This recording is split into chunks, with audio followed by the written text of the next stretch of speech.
महाराष्ट्राच्या राजकारणात काही मोठं घडणार अशी चर्चा रंगत असताना अखेर राज्य निवडणूक आयोगाने तारीख पे तारीख देणाऱ्या राजकीय नाट्यावर पडदा टाकला आहे। ढोल ताशे, झेंडे आणि घोषणांच्या धुराळ्यात 29 महानगरपालिकांच्या निवडणुकीची रणधुमाळी सुरू झाली आहे। ही केवळ स्थानिक स्वराज्य संस्थांची निवडणूक नाही, तर 2029च्या लोकसभा आणि विधानसभा निवडणुकींचा ट्रेलर आहे।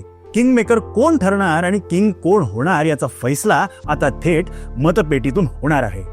नमस्कार मंडळी, क्रिएटिव्ह प्रोडक्शन्स मध्ये तुमचे सहर्ष स्वागत आहे। मंडळी, येत्या महानगरपालिकेच्या निवडणुकांच्या तारखेच्या घोषणेने महाराष्ट्राच्या राजकीय वातावरणात खळबळ माजवली आहे। या बहुप्रतीक्षित महानगरपालिका निवडणुकांचा सविस्तर कार्यक्रम जाहीर झाला असून यामध्ये नवनिर्मित जालना आणि इचलकरंजी या महापालिकांचाही समावेश आहे। निवडणूक आयोगाच्या निर्देशानुसार 23 डिसेंबर पासून उमेदवारी अर्ज भरण्याची प्रक्रिया सुरू होईल, ज्याची अंतिम मुदत 30 डिसेंबर आहे। अर्ज छाननी दुसऱ्याच दिवशी म्हणजेच 31 डिसेंबरला होणार असून अर्ज मागे घेण्यासाठी उमेदवारांना 2 जानेवारी पर्यंतची मुदत असेल।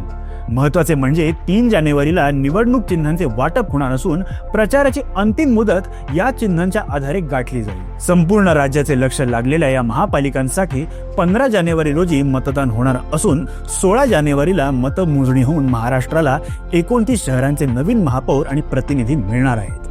सत्ताधारी भाजपने अधिकाधिक ठिकाणी एक हाती सत्ता मिळवण्याचे लक्ष ठेवले आहे, तर शिंदे गट आणि अजित पवार गट आपली बार्गेनिंग पॉवर टिकवण्यासाठी लढत आहेत। दुसरीकडे महाविकास आघाडीसाठी ही अस्तित्वाची लढाई असून मुंबई आणि नाशिक सारख्या शहरांमध्ये राज ठाकरे यांची भूमिकाही निर्णायक ठरू शकते।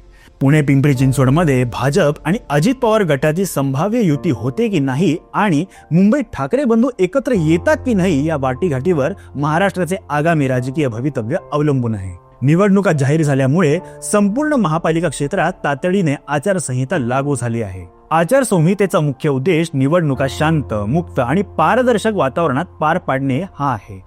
या काळात कोणतेही नवे धोरणात्मक निर्णय घेण्यास किंवा मतदारांवर प्रभाव टाकणाऱ्या योजना जाहीर करण्यास निर्बंध येतात। या काळात राजकीय टीका केवळ पक्षाची धोरणे आणि त्यांच्या पूर्वीच्या कामाशी संबंधित असावी।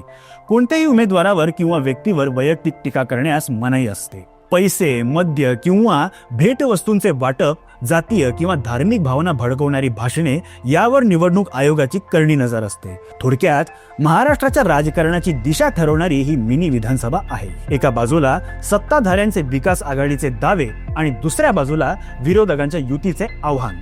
मतदारांना नेमके काय हवे आहे? विकासाची निरंतरता की सत्ता परिवर्तनाचा नवा अध्याय? 15 जानेवारीला मतदार कोणत्या वाटाघाटीवर शिक्कामोर्तब करतात यावरच महाराष्ट्राचे आगामी राजकीय भवितव्य अवलंबून असेल। बाकी तुम्ही निवडून देणाऱ्या तुमच्या उमेदवाराकडून तुमचे काय अपेक्षा आहेत हे आम्हाला कमेंट बॉक्समध्ये नक्की सांगा। जर तुम्हाला हा व्हिडिओ आवडला असेल तर व्हिडिओला लाईक व शेअर करायला विसरू नका। क्रिएटिव्ह प्रोडक्शन्सच्या पुढील अपडेट जाणून घेण्यासाठी आमच्या चॅनलला सबस्क्राईब करा व बेल आयकॉन प्रेस करायला विसरू नका। धन्यवाद।